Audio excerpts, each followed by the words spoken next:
Hello, welcome to Real Talk. I'm excited about this conversation today. I have Chris Chamberlain with me. Chris is operations manager at Guernsey Mind, very good mate of mine. So this is not going to feel like a recorded conversation. This is going to feel like we're down the pub chatting about these things. Chris used to play football at a very high standard. He then went through the ranks at the airport fire service. So his experience of leadership is real, and is vast, really. Now working with organisations through Guernsey Mind, doing some incredible work. We're really proud to partner with them here at Heart Leadership. So, Chris, welcome to Real Talk. How are you? Great. Thank you for inviting me along. I'm looking forward to it. Good stuff. So, Chris, I always start with the same question, and that's all. That's going to be really scripted for this. What I want to know from your perspective at the moment is what's real for you? What are you seeing in organisations that's really happening right now? Yeah. Well, I think relentlessness is the Yeah, word. Yeah. Just on all the time. It seems that, you know, we get so many people come through our doors and majority are employed and it's just relentless. And the partners we work with, it's like stopping just to breathe and see what they can do actually to mitigate against some of the challenges they have is almost, it feels impossible because they're right in amongst the weeds. And it's that constant drive for business, I think it's almost like it feels like the right thing to say. Yeah, keep going. Constant drive for business. Um, and that validation that you are a productive, profitable company. And I think that's down to more now, I think, job anxiety. I think with the emergence of AI and it's a very competitive world, I think we need to really show our value, but that value is staying later, working harder, taking on more, and not really having the capacity. It's like supply chain stuff, right? You can offer a product, but actually, if you can't deliver it, then you're soon going to fail, right? So humans are like products too. It's like you're just setting yourself up for failure, and that's what I think is a challenge right now. Keeping my yeah. body, or even leaders, and that expectation. And I've talked about it before, but I think leadership is the most overused word in the world. Is that a lot of leaders, don't actually know what good looks like anymore. So yeah, I think that's the real challenge. We're seeing a bigger impact now because of that on work-life balance, and the that intrinsically it will have an impact on your well-being. So we see our well-being even more so now in the workplace. So if there's a culture of, you know, going out after, whatever, then it's sort of eroding from that. Actually, you've got a life outside of work. It all sorts to be intertwined a little bit.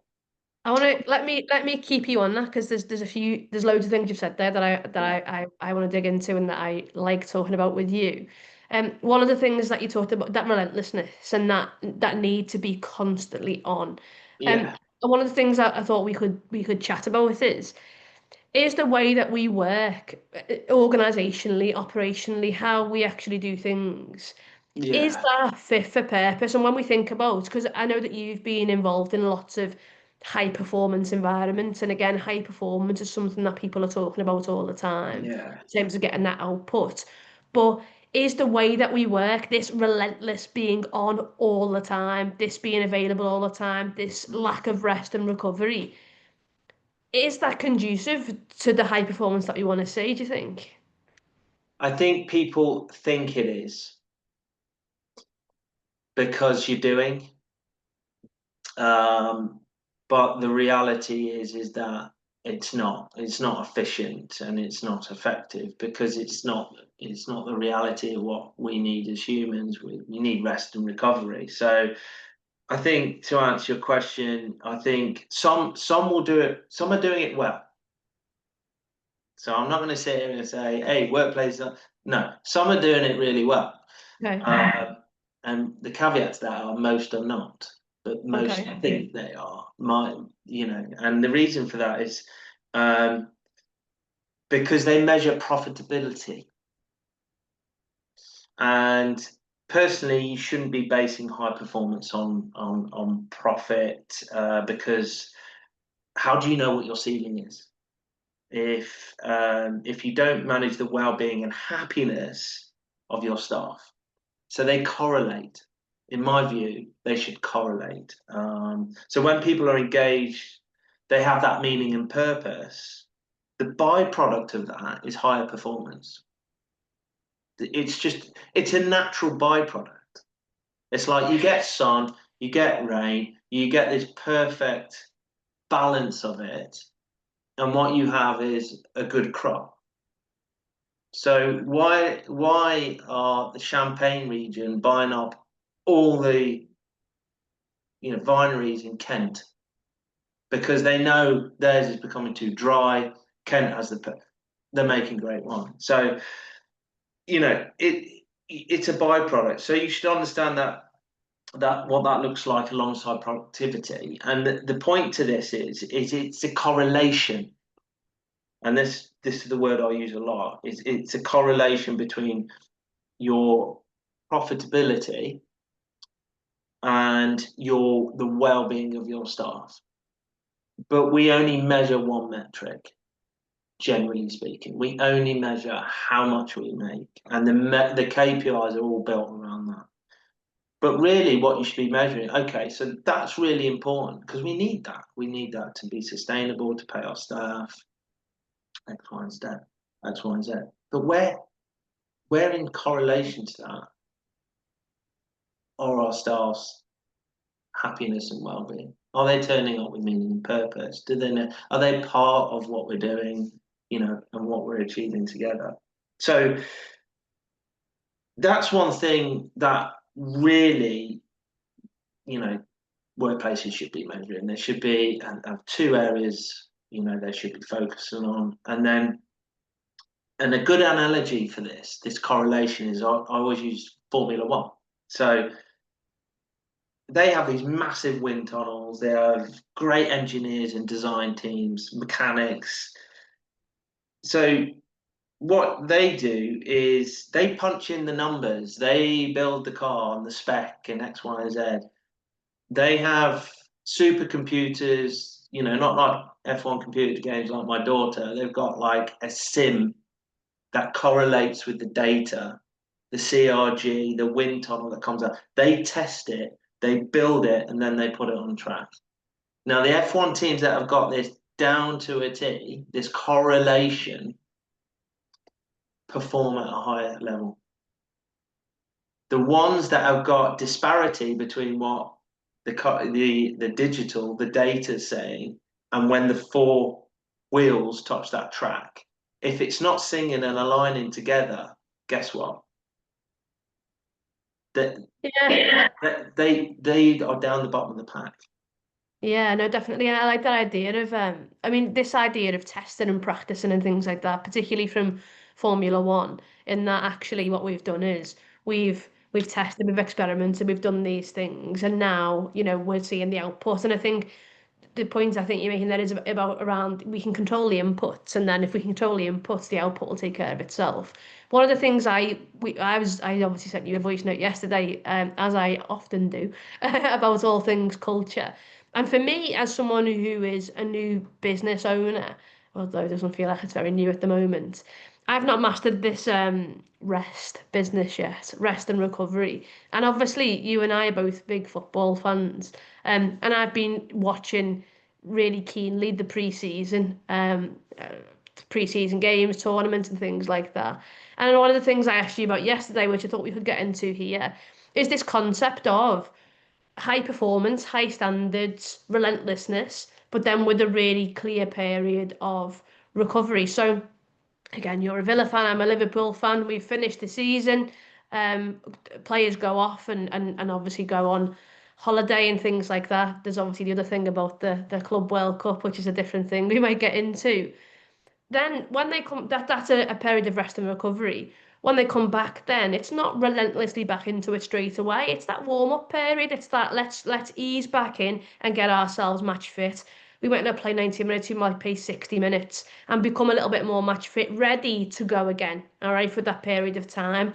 Now, if we think about, and organisations are different to sports teams, I know that, so anyone listening might shout at me and say it's very different. However, this idea of when I talk to people in organisations, they say to me, I'm not going on holiday, it's just not worth it. The stress leading up to it isn't worth it. I can't switch off while I'm on holiday. Then I come back and I've got 7 million emails and it's just not worth it. So then we wonder why people are going off sick. We wonder why this idea of high performance that we constantly seek is not being achieved because the body's not built for it. So what would it look like if we had a pre-season just in changing how we work and how we do things? It's all, I think, when we look Yeah, at the future of work, it's all up for yeah, grabs. Imagine if we yeah. changed it and did something like that. I don't know how it would look. Well, I think we create our own fallacies for a start. Okay. So we want to be busy, right? So we reply to the email, we'll send the email out late. So you create, there's no policy, very few workplaces have got a policy where you've got to be on and off emails 24 hours a day. That's just break that myth right down now. But there's no policy. But is there an expectation that's not Well, written down? but then again, you do have a choice, right?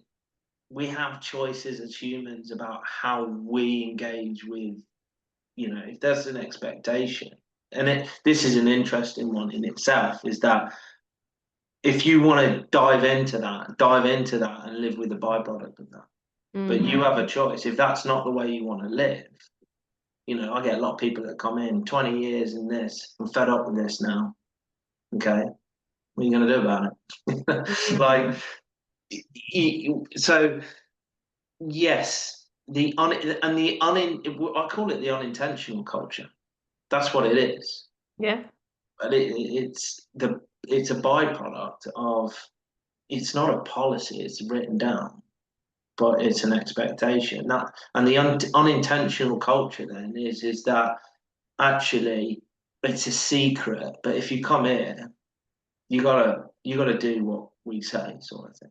Yeah. Yeah, because then it's not wrapped up in law, is it? No, But and it's not something that you talk about in the recruitment process. So you come in here and we expect you to check your emails 4 times a day when you're on holiday. Those things don't really get mentioned, do they? no, they don't. So, it's a bit of a, yeah, it's these unwritten rules, unwritten rules. They make me laugh. What does that even mean? An unwritten rule, and who makes them up? Anyway, I digress a little bit, but yeah, I mean, the reality is that if you, yeah, so using the pre-season analogy is a good one. We all have busy periods. Let's not sit here and go, for 12 months of the year, I might not have been busy for 3. There's nothing wrong with that. At zero. But when you do it for 10 or 12, then that's gonna have an impact. And that's where the habit creeps in, where it just never stops. So, yeah, thinking about pre-season, everybody has a busy season. Finance is a big thing over here, so it'll be around tax deadlines, all this, that, and that. So how do you prepare your team for that period of time? So, what would you do? Well, preparing yourself and your team for that challenge. Yeah. What conditioning can we put in place? Should we review process leading up to it to make sure that those processes are efficient, or has anything changed where actually we can make them reflecting on last year's? People actually do that, or are they stuck in the weeds of business instead of reflecting on the practice and saying, actually, we made that slight change there.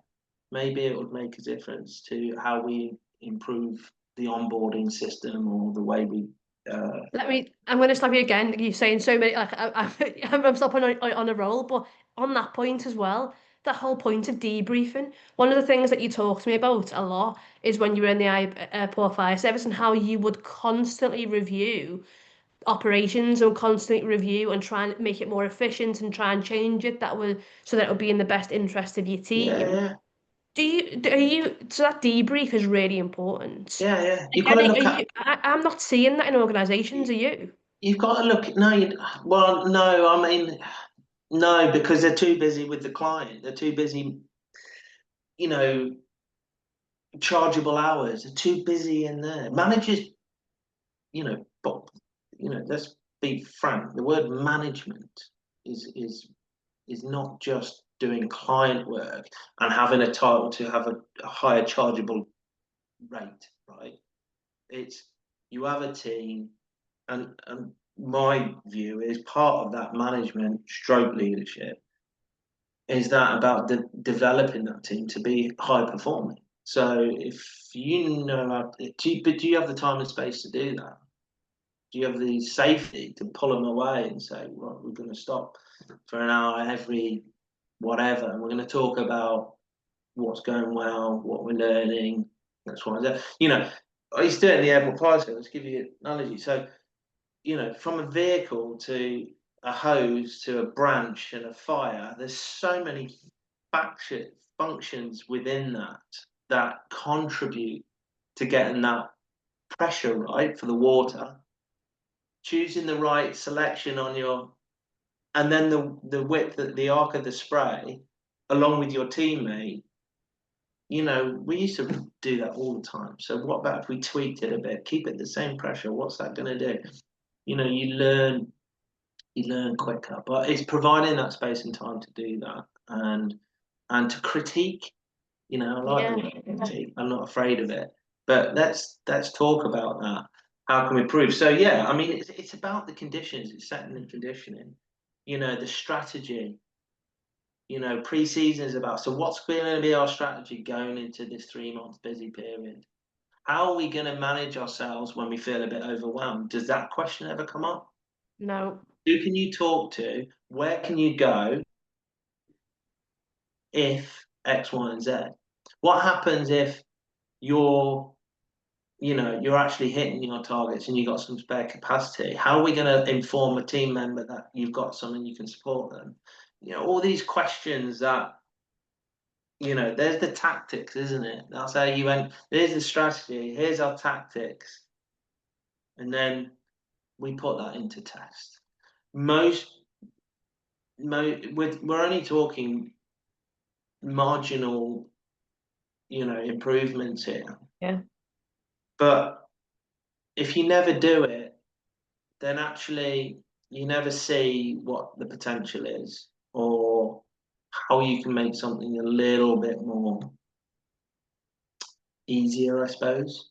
Definitely, and that speaks to so one of the things that I talk about all the time, which is David Brailsford and his 1%, his marginal gains approach. And I think when he went into the British cycling team, he didn't just say, right, we're going to transform the whole culture. We're going to look at all the various components that it takes to win the Tour de France. What about the seat? What about the gel that we use on the wheel? What about the pillows the riders are sleeping on? So it was taking apart something and thinking, how can we move these little things 1% at a time? And I think that's what we both talk about with organizational culture. It's how can you take something and think, let's actually look at it, let's critique it, like you've just said there. I'm not afraid of that word either. And how can we improve by 1%? And the amount that would be gained as an organization from doing that is massive. I love that. That we just said there. We know we're going to have a busy period, and we do. We can typically tell when we're going to have busy seasons in the year. How can we tactically, strategically approach it? And then what about the recovery after it? So I saw something the other day where I think it's I could be wrong, a guy who works at Canva, and basically after it might be like, I can't remember the detail, but if it's a 3 month period, for example, after Yeah. that 3 months, they have a week at the end of those 3 months where no one has meetings. They'll spend time Yeah. together as a team. They'll recover. They'll rest. They'll reflect. They're still in work. They're not needing to take their annual leave for it. But there's a period of decompressing Yeah. to recover from that busy period. And again, I don't see that I don't think I see it in any businesses. So when I heard Well, about that, it was why it not was ask your people, what does recovery look like after these 3 months? But it's that command and control. Well, yeah, got to turn up to work, you're paying, right? But actually, if you're working, 30% more than you should have in that period of time, then it goes without saying that there should be reward, recovery. And when you establish these things early, guess what that 3 month period doesn't feel like? What, how do you feel then if by the end of it, as a comp or a team, we've agreed that, we're going to do this together, we're going to take a bit of time out, we're going to block our. You feel like you've been heard, listened to, valued. All of a sudden, there's light at that end of the tunnel, isn't there? Or that this expectation won't continue, because this is called job creep. At the end of the day, it's like it's crept in that I'll work extra hours, but this is communication at the highest level. This is us saying we are transparent with you. These are a busy period of time. It's expected of us because it's for a 3 month. We don't have it in a policy, but it's a team thing. And then at the end of it, we what do they call it? We have a cool down period. Yeah, that's a cool down period. Yeah. Cool down period. And then we just get back into the normal flow until this period comes again, where we'll review, reflect, and we'll do the same thing again, and we'll just refine our practice. That debrief at the end of the 3 month period. That's for me. That's what good management and leadership. Yeah, 100%. I think there's a couple of things I want to pick up with you. And the first one is, one of the reasons why I enjoy talking to you about this kind of thing is that I know that we do share an appreciation for high performance and standards and things like that.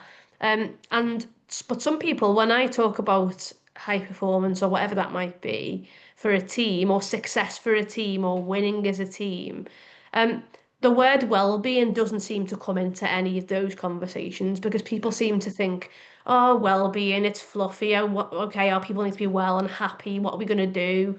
Do you think there can possibly be optimal performance without consideration on well-being? No, Why? because you can't have one without the other. Simple as that. I've been in teams, I've seen it, I've felt it, I've been there myself. When I am not happy, I didn't play well. When I was at work, I used to use the analogy taking my brain out of my head and putting it in a box as I walked through reception. I was there, I was present, but I wasn't effective. I'm Mm. not as effective as I could be. And I think that's the point, right? And I know that when I've been at my best, that I'm in my best place. And that's not perfect. Let's just be really transparent about this. But I used to chase perfection. That's what I used to do. And it was just an inhibitor because there's no such thing. You're never going to achieve it. So, no,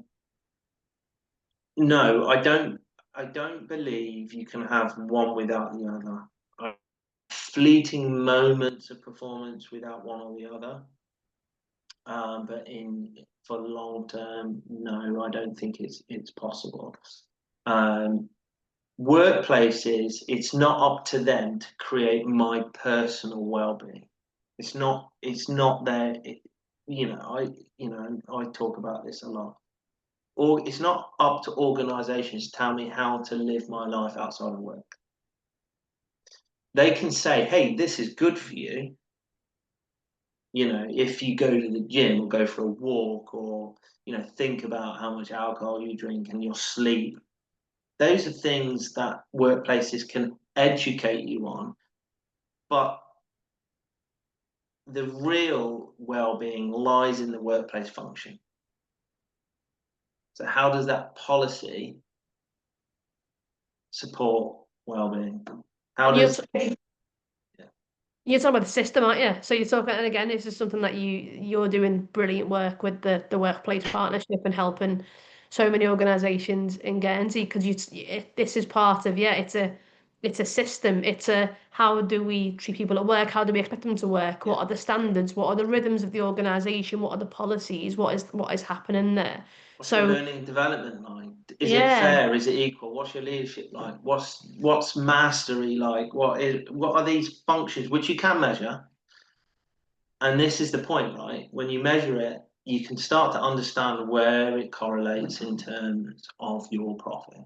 If there's a massive disparity between your profit and well-being, well, forget about your profit. Your opportunity lies in bringing your well-being up because it will naturally just shift your profit. But how do you know that if you don't measure it? So, and again, it's not around getting a massage got person in on Friday because if you still got a toxic leader, then you'll feel zen for an hour, but then you'll go back and it's like you've still got stuff on the plate, yeah. right? So it's about looking internally, and thinking what can we do. And the beautiful thing about it is if you measure it, action, do, you can run the same thing, and it just you get this nice correlation really. But going back to what I said before, no one values that in their time. No one sees the benefits of actually. So going back to what do I see in workplaces, they do not see this as value. Some do, and our partners do, but most just they're like, why are we spending this money on that? Well, the question, and I don't know if you might know the answer off the top of your head. I suspect you will. From the partnership, have you noticed? Because you're talking about some organisations don't value this, and obviously you have a number of partners in your organisation who work with Guernsey Mind past the partnership. Are they seeing? Let's think about it from a performance perspective. Are they seeing increased performance in their teams by being in the partnership?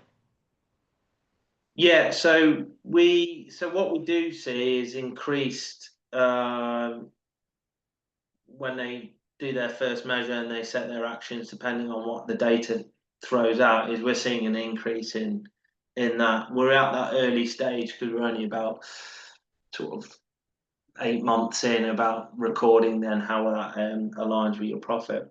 So what we do know is that with one company we worked with, is when they joined the partnership, two people retracted their their notices to say, well, if you're going to take this seriously, now we'll stay. So you can look at that. I think we worked out that probably saved them in the region of about £60,000. Wow. And I look, we have some um, shared partners or clients, and I've definitely seen the benefit of the partnership. I'm just going to finish by asking you just a couple of things, which is around tips, I guess. So for people who are listening to this and who think, "Do you know what, this is making a lot of sense, what Chris is talking about here. I actually think maybe we do need to start thinking about the systems in how Yeah, we work. We need to think about rest and recovery."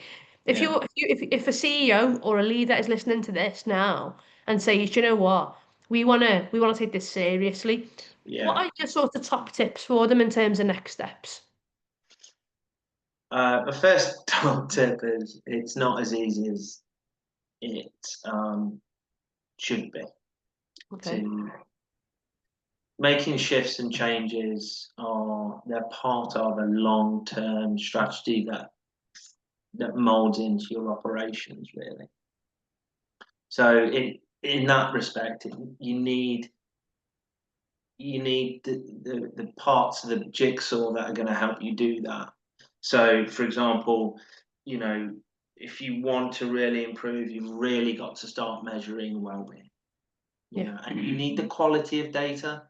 It's not just pulling one off a shelf. There's loads of companies out there. You need something that correlates. You need, that sort of that that real quality data pool and set. With that, because obviously you need to then create this element where people are actually gonna listen to you. So you really got to live and walk and talk. Really, I think part of us joining the partnership, we do have to get leadership buy-in, otherwise we won't partner with you. Because we know that most of the time it's left with HR and it just gets lost in the weeds. And then, if you've got, a leader not acting out by what we're trying to achieve, then what you're Yeah. saying to someone below you is that if you want to get to my level, act like I do. So that's that's the unintentional culture. Yeah, it's not in there, but it's a byproduct. So it's really, learning and development about, and I know I went through this as a, as a having my own watch at the, one of the things I did is I put my hand up in front of my team and said, look, I actually don't know about some of this stuff, but I'm going to learn. And that just opened the door for them to start then putting their hand up and saying, I'm not sure about this either, because, the fire service is quite a, you hide behind the uniform a little bit because you don't want to be sort of seen as a weakling. And then, I think it's just, getting some support. I think that's the most important thing. Don't be afraid to reach out. If you need to do that privately at the start, do it at the start. There's people like yourself now that can help. I'd be happy to have a conversation with anyone about it. But I think you have choices, and that's what I always say. If you want to work for an organisation is what I consider not the healthiest, then that's fine. That's your choice. But I know that if you really lean into this stuff, you make it a thing, then actually you're not spending so much time dealing with capabilities and performance reviews and X, Y, and Z. You're really doing the doing. Yeah. So those might be my top tips, really. Thank you. I think I've taken loads from this conversation, and one of the reasons I wanted to do these real talk conversations is so I can learn as well. And I think for me, listening to you, I'm sort of recognizing the importance of rest for me as well as a leader and that recovery period. And I know that you tell me about it all the time anyway. But I think there's loads that people can take from this. You just very kindly said you'd speak to anyone. I always think that you're a good person to talk to about this kind of thing. So where are people best finding you, Chris? They can find me on LinkedIn, or they can simply contact me through Guernsey Mind, Chris.Chamberlain at guernseymind.org.gg. And we can just connect, and I can either answer a question, or you could say, actually, I wouldn't mind talking to you about that, or what does a measurement tool look like, or anything like that. Yeah, I think that's a good thing to ask you about. What does that measurement tool actually look like? That's, I guess, the natural next step for this. We do want to measure up what's that look like. So I definitely would encourage anyone to reach out to Chris. Equally, if anyone wants any help with culture, you get in touch with us as well. But Chris, thank you so much. I'm looking forward to seeing you in Guernsey in a couple of weeks' time or a few I'm weeks' over in time. Liverpool, aren't I? And I'm looking forward to you coming to the best city in the world. So, home of the Premier League champions and all that. So looking forward to welcoming you to Culture Camp. We're really lucky that you're going to be speaking at our very first event. So thank you so much, and I will catch you soon. Okay, thank you.